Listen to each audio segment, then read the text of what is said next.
Well, good day.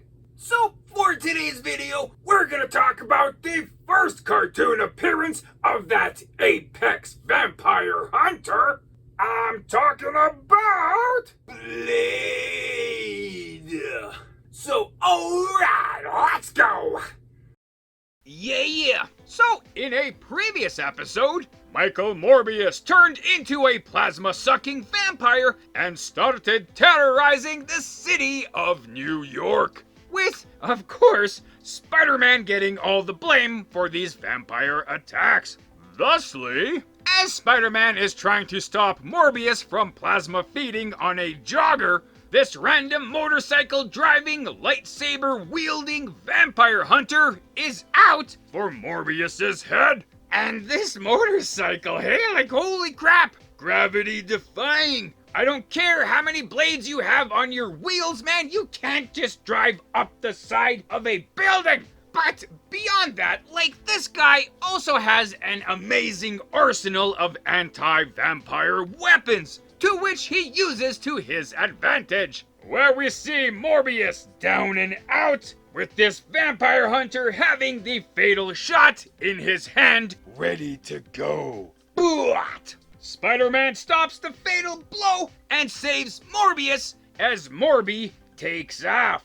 Gone! Right? Because Spider-Man doesn't want Morbius to be destroyed. He wants him to be cured. Morbius is a friend of his friend Felicia, you know? So that's one thing. Plus, you know, Spider-Man has that whole great responsibility thing going on, right? So he's gotta do what he's gotta do. Later. So the NYPD are slowly getting the picture that there is an actual bona fide vampire in the city, and it's not actually Spider-Man who's doing all these vampiric attacks. But tell that to the general population, hey? They're still in a frenzy, and they attack Spider-Man whenever they can. Also attacking Spider-Man would be Morbius. What a funny way to show gratitude, you know, from stopping the vampire hunter, Morbius. Jerk.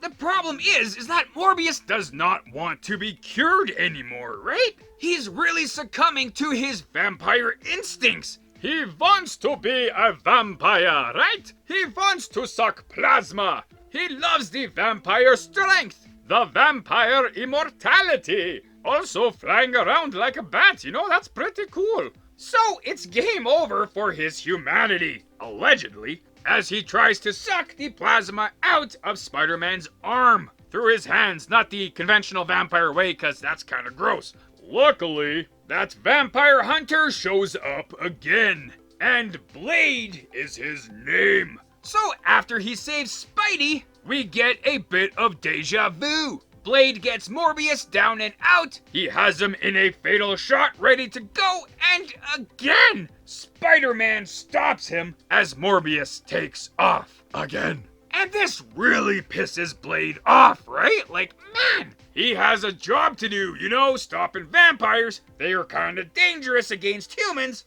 Who the hey does this Spider-Man think he is trying to stop me? So with that, he throws Spider-Man off the side of a building to eradicate that problem for next time. And as Spider-Man is falling down to his apparent doom, he starts to think about things, right? Like, maybe I'm in over my head here, you know? Like, I've never fought vampires before. Maybe I should team up with that Blade guy so I can try to get some handle on the whole situation. To which he does! He tracks Blade down to his makeshift headquarters and looks for a partnership. And, well, you know, also, which is a really nice thing, he gets a whole bunch of answers about Blade from Blade's mentor, Whistler. So, as we learn, Blade is the son of a vampire man and a human woman. Eventually, his mom was turned into a vampire, but seeing as Blade actually never was bitten by a vampire, he just had vampire DNA from his dad, well, he has become half vampire. He's taken all the strengths of a vampire, like, well, I guess strength, for one, speed and agility, you know, stuff like that, and he's taken all of the human strengths as well, like walking in the sun and having garlic toast, you know, because, man, That stuff is so good. Whistler found Blade when he was really young and he helped train him in the ways of killing vampires. And together, they have created an anti-vampire arsenal of weapons based on folklore and science as they work together to end all vampires. Spider-Man has his own story to tell these guys, the story of Morbius. More specifically, how Morbius was created accidentally in a lab by a machine called the Neogenic Recombinator. And if this thing turned him into a vampire, it could also reverse the vampire effect and return him back to being a human. Which, is pretty important, but the more Blade thinks about this machine, the more he doesn't like it. Like, basically, you have a machine that can turn people into vampires? It's bad enough that a vampire bite can do that, but like a freaking machine? So, well, that kind of sucks. You got two options. Keep the machine and save Morbius, or, destroy the machine and potentially save humanity. Or you go option C, which is what Morbius did. Steal the Recombinator so he can turn everyone into vampires. Aha! Like, that really sucks, right? Who could have seen that option happening, hey? Huh? And man, it's not like New York City's crazy enough with all these super villains, trying to destroy the city. Now you're gonna have a whole bunch of vampires running around? Ugh. Not good. Not good! So as Blade and Spider-Man team up to try to re-steal the Recombinator from Morbius, unfortunately, they fail miserably as Morbius takes off with the Recombinator. And, for Spider-Man, I guess, I should have mentioned this before, but it really sucks for him because the Recombinator is the only thing that is helping his mutation disease and preventing him from turning him into a six-arm man-spider monster. So man, quite a piece of technology, hey? Man, oh man, hey? Everything about this situation really sucks. But that conclusion is for another tale. Because with that is the end of this to be continued tale. Hey? What can I say about this Spider-Man series, hey? Another awesome episode. So good, hey? And it has so many things going on in this episode. It's part of a season-long storyline, but it's still so well written as a standalone episode that if you just watch this episode, it's still great. If you add it into the whole story, it's still great. So much, man, so much happening. So a major part of this storyline was them bringing in Morbius. And if you bring in the vampire Morbius, well, you know that Blade is not too far behind. And I gotta say, it's awesome when Blade fights against Dracula, the OG vampire. But when Blade goes up against Morbius, it's still pretty awesome. The two have had their share of clashes, and it's awesome to see it in cartoon form. One thing I really like about this episode, and, I guess, about the whole Blade, kind of story, is how much more in-depth they go with the whole condition of being a vampire. Right? Like, back in the day, we only knew so much about vampires when Val Helsing was going up against Dracula. They don't like garlic, they don't like steaks through the heart, stuff like that. But with Blade, how they really go into the whole science and, biology of a vampire. Why the condition exists and how it exists. And how you can use that knowledge to make a whole bunch of kick-ass weapons to destroy vampires, So good, eh? Like weaponized garlic bombs, eh?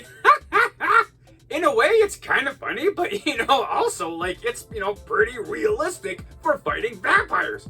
The only thing I found kind of funny with this episode is, Blade's temperament. Like, in the comic books, in the movies and stuff like that, Blade, sure, he can get angry, sure, he's got a mean streak in him, but he's not, 100% full tilt, angry all the time about everything, right?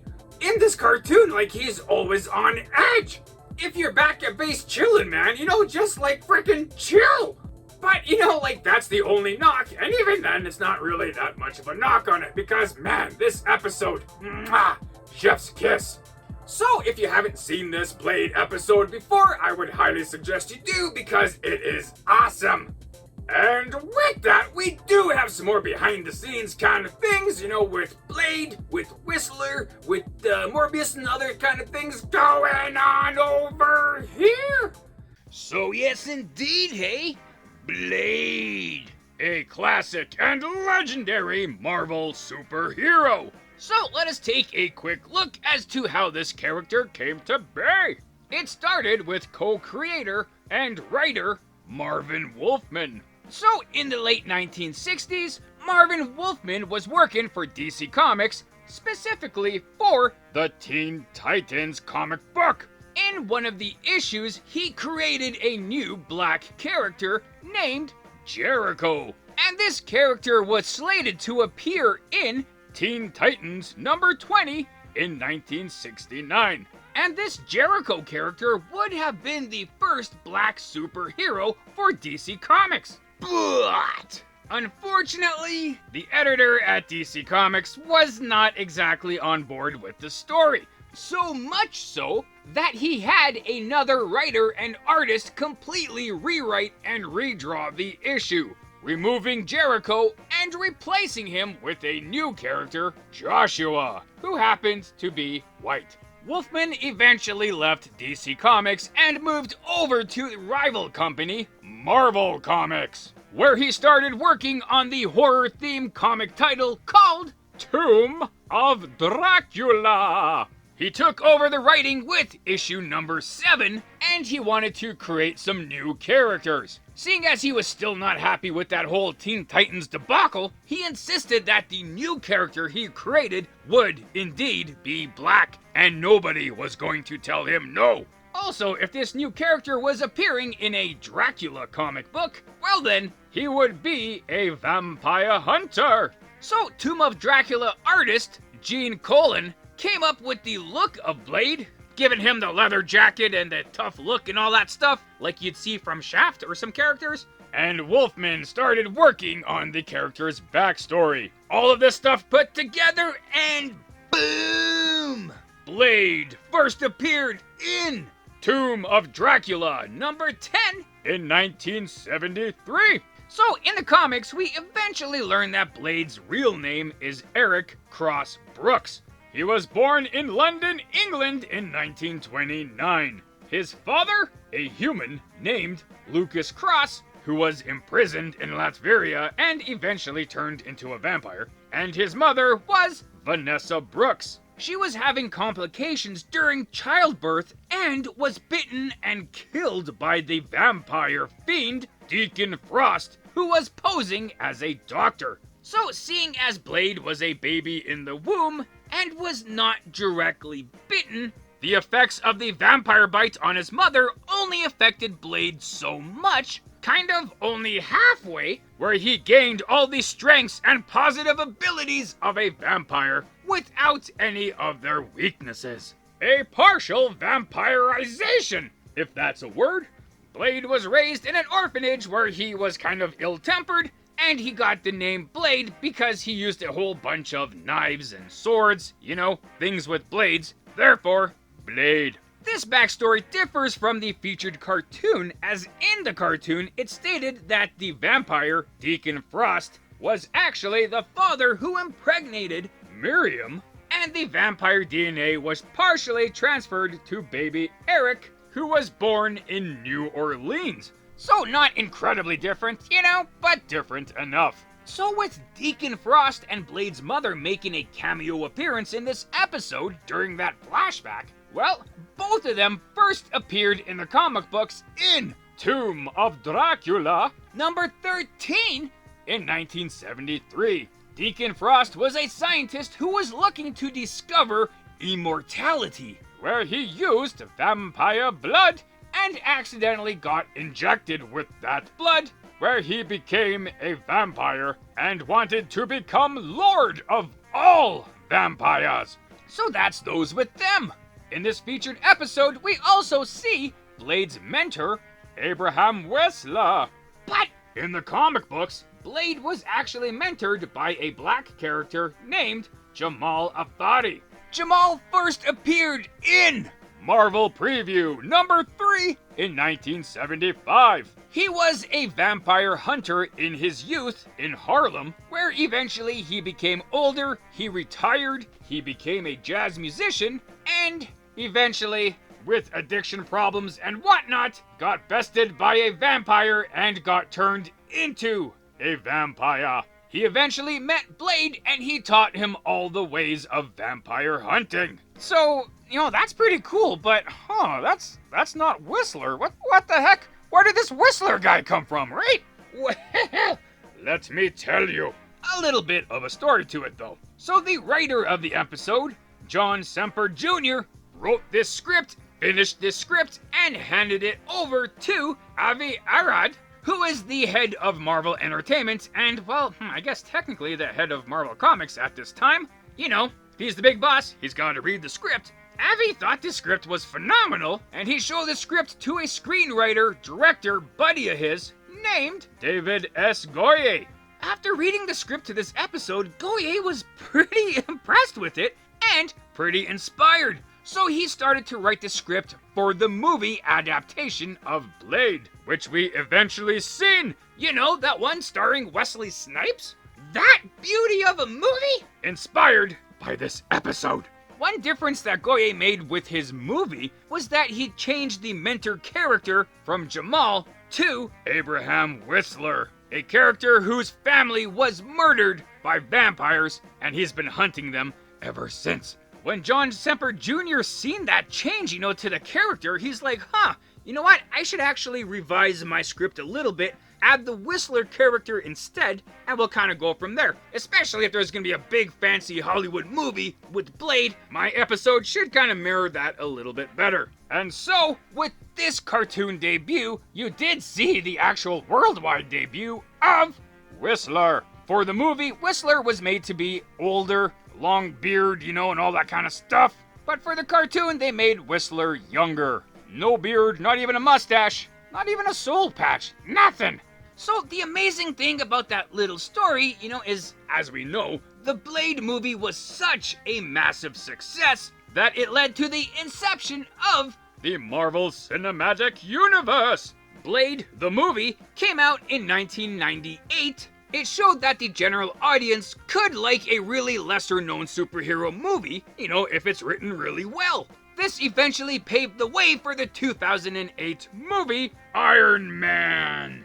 And well, as we know, the MCU took off for quite some time after that. And really, all because of the success of this featured episode. And, well, I guess also, Dracula. Cinematic history! Speaking of Dracula, they did throw in a nice little homage to Dracula in this episode. So, Blade has his headquarters behind a theater, but the theater is currently playing the classic 1958 movie, Dracula, starring Christopher Lee, and was directed by Terrence Fisher. So it's all full circle, hooray! But that's pretty much all we got for Blade in this episode, from his beginnings, to his mentorship, to his destroying of vampires. With other things, Blade, we'll get to those in other videos when we get to those. But for this, that, those, and the other things, I guess that's that. Also, if you're interested, I created my own comic book channel, 215 Comics. And currently, I have created my own cartoon series, The Adventures of the Density. And recently started a radio series featuring my newest character, Elastomorph,